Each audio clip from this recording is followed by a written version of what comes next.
we've been really successful, and we've got a lot of great people, and people are super generous, and we have a lot of backing, especially in Bolton. But it's just a constant plate spinning. If you're a CEO or a senior leader in any charity, you will be plate spinning all the time, looking at what funding have we got and when does that end, and have you got something to replace it? What's the exit strategy? So you're constantly keeping the plate spinning all the time. Welcome to the Tales to Inspire podcast. Before we get started on this episode, I would like to invite you to our community so that you can hear more stories to inspire change within your life and positive change within the systems in which we live. All I want you to do is to click on the subscribe button. Your comments mean the world to us with anything that's resonated with you, and I absolutely love your support. I can't wait to go on this journey alongside you. Thank you so much for subscribing. Let's get into today's episode. I'd like to say thank you to our partners Wellsprings, who provided us a studio to share these stories. Now, Wellsprings provides opportunities for entrepreneurs and individuals with growing businesses in the Bolton area. Thank you so much for your support. I'd like to give a huge thank you to one of our key partners, Bolton CVS, in helping us share new stories of changemakers within Bolton, and that starts today. So Maura, I want to talk about different societal challenges that we have. You're within the charity sector, you have been for a number of years. Can you tell me a little bit more about some of the challenges and what you see within the sector that you've either seen recently or over the last few years? Yeah, well, I've worked in social care for 3 decades now, just over. The last 14, I'm working in the homeless sector, the charity sector. Before that was a domestic abuse sector in West London. So a lot of experience really in the sector. And I think right now, the current challenges we're facing include it's always funding. So, but it seems to have shifted in the last maybe 5 or 6 years post-COVID, where it's become very competitive and the commissioning landscape has changed also.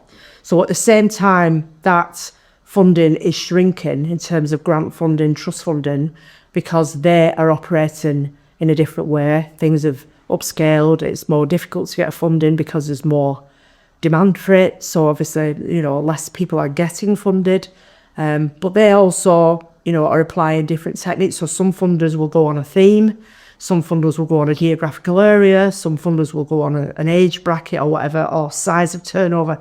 So it's, you're kind of jumping through hoops all the time to get that funding. And there's just more and more charities setting up. So there's just so much competition. And all of that is happening at the same time that the commissioning landscape is shifting as well. I feel like we're on quicksand, where it used to feel quite strong.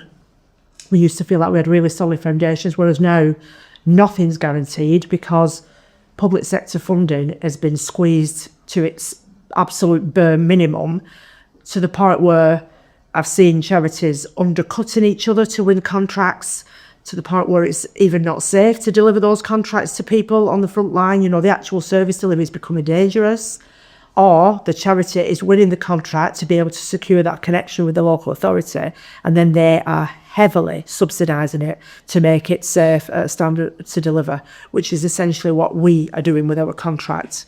So as an example, we won a contract in 2013 where, it was a value, this was the 100% cost of delivering that service. This is what it's going to cost. This is the price of the contract. There's your contract. Thank you very much.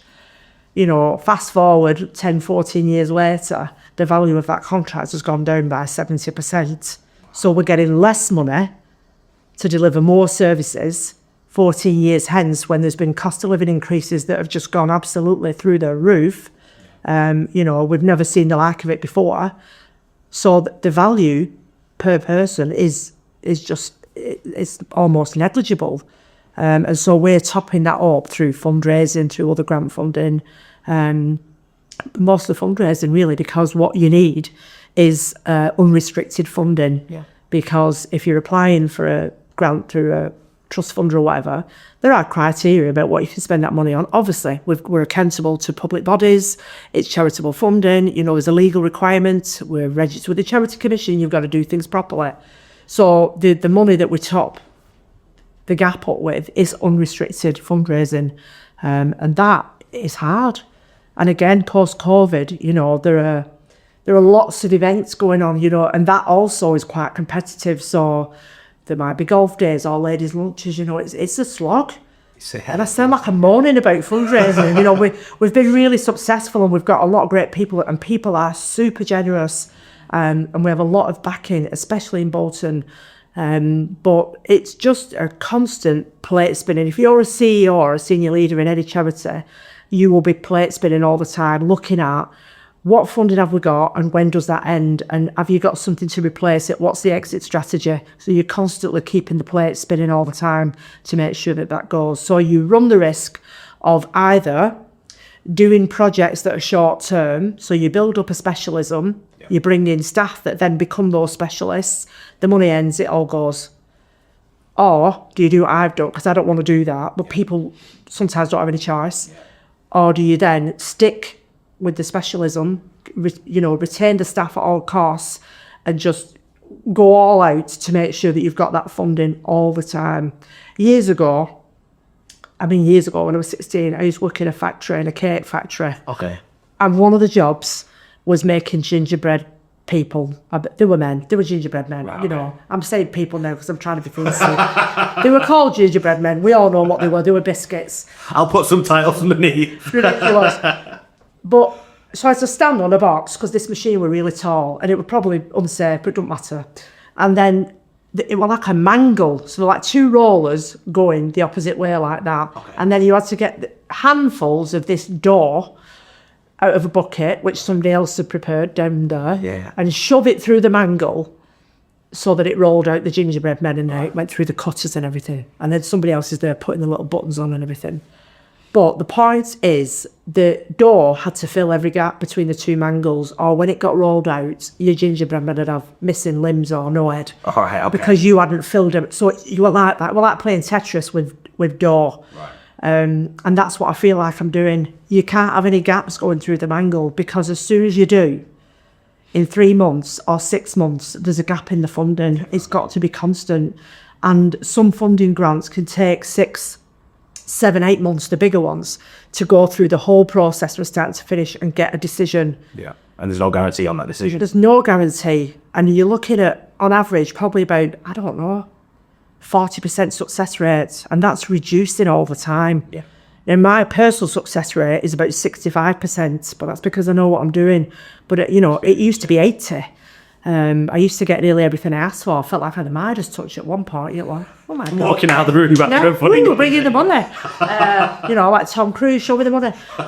But it just, now I just feel like that. If I don't get all the dough in, we've got missing limbs later on in the gingerbread men, and that's how I feel. I think nothing's changed in 30 years. You said the word competitive, and you've said it a few times, like it's really competitive. It is. And obviously we're in the different charities coming in. Part of me thinks that's a really bad thing, because are we repeating the same thing? Is there more than one person doing the same thing with the same intentions? Or actually part of me thinks actually it's a really good thing that there's more people doing this. How do you feel like what? Well, it depends, doesn't it? Because new charities are emerging, and they're emerging because there's a need. There's a need for whatever they're delivering. So, it might be nothing to do with homeless. I mean, I'm in the homeless sector, it's for young people. But, I'm working with other charities that provide really great services that are really needed in our communities. There's probably, if somebody was to look at it from a strategic, bird's eye view, there are probably some charities that do duplicate. And you can't stop that, because people have got every right to set up a charity. And that's up to them. So there's probably some duplication of service delivery or some overlap where people could collaborate, but for whatever reason don't want to. But I think also, one of the other issues is that competition means that we're probably wasting a lot of time and money. Yeah. So if you replicate what I'm doing 100 times in the borough, trying to apply for a grant, trying to, bring in a contract, could it be done? Could it be streamlined? Now, I know that there are groups that are set up as a collaboration to bid together for money and to try and combat some of that, but that doesn't translate easily into practice, because each charity will have its own board of trustees, its own governance arrangements, its own strategy, its own vision for its future, and they don't always fit So whilst I might think, oh, working with that charity over there is a really great idea, that charity over there, their board might think, no, we want to do this ourselves, we want to grow. And, so if it works, it works. If it doesn't, but I'm sure that somewhere, if somebody could have a bird's eye view at all of us, I don't know who would do this, and we're wasting money. We're probably hemorrhaging money as a sector on commissioning if we're all putting in for the same contracts. As a sector, it sounds like from what you're saying, and I've seen it as well, it feels very fixed. Does it feel very agile? Like that this is the way it is, and this is the way. Yeah. The bigger you go in charities, the more or the less agile it becomes. Yeah. And it becomes... It's a machine. Yeah, it is. I mean, some of the big ones are machines. So our charity has grown 800% since I started. Right. So we have grown it massively. In terms of the impact you're having, or in terms of the team that everything. Right. Okay. So one obviously influences the other. So we've gone from having 13 people in the organisation to 90. We've gone from a turnover of 465,000 a year on one income stream to 4.5 million this year across about 15 different income streams. So I was brought in to stabilise the organisation, diversify the income, sustain, build the organisation. I've done that. But in doing that, we've obviously had impacts on more young people because we're delivering more services. We can, support more young people. So when I started, we had 33 bed spaces that young people occupied, and we supported them. And now we've got 121. Right. So the impact is obviously greater as well. Partly because I've been successful in growing the business model, and partly because of the demand in the borough. We had to meet the demand. So, that comes with now. I've not just got to maintain. I've not just got to fill the door and get 500,000. I've got to get nearly 5 million. So the work just increases and what have you, and the responsibility increases. But it sort of happens organically. It doesn't all happen once. It's happened over a few years. But if all organisations are doing that, if we got much bigger, I think we'd lose some of our community feel, connection. Yeah. Some of our employees have said we're losing that family feel. I think we've got to lose some of it to be able to operate as a business successfully. But we don't want to lose it to the part where we're a regional organisation and, I don't know everybody that works here. Yeah. That type of thing. It's like, where's the limit? Yeah. So we've agreed as a board that we want to maintain that sense of connection with everybody that works with us, everybody that gets a service from us. And we're all right with that. Yeah. But obviously some of the bigger ones that then become national or whatever, because they would have started somewhere locally or regionally, they are machines. Their overheads are absolutely massive. They're spending like millions of pounds on marketing. And you just think, that'd keep us running for 5 years. Your marketing budget would keep us running for 5 years. Yeah. But we're just all different, aren't we? We are. And I think that's the thing, isn't it? There's so much within this sector that the end product is usually good and well-intentioned. It is. But there's a lot to get lost in with it. There is. And there's lots of different types of charities as well in terms of either, what that end product is. It might be that they're finding a cure for cancer or, saving donkeys. I mean, they're just so random, aren't they? But some of them have been developed because of somebody's personal loss or trauma, like the death of a loved one, or lots of things set up from those types of things, and they've got founders that then go on to lead that organisation, and others come from a need that have developed in the community or through the statutory agencies. We're the latter, but our organisation was started off by a group of people who were in a local church that wanted to do something around homelessness. They were thinking they were going to set up a soup kitchen. That was their idea. Right, okay. And when they floated it with the people in the council said, well, actually, that's not really what we need. We don't have a massive sleeping problem, but what we do have is an issue with young people. Do you fancy helping out with that? And that's how it started. So a local housing association gave us a 2-bedroom house to start with, and that's what we did. And what year was that? That was 1992.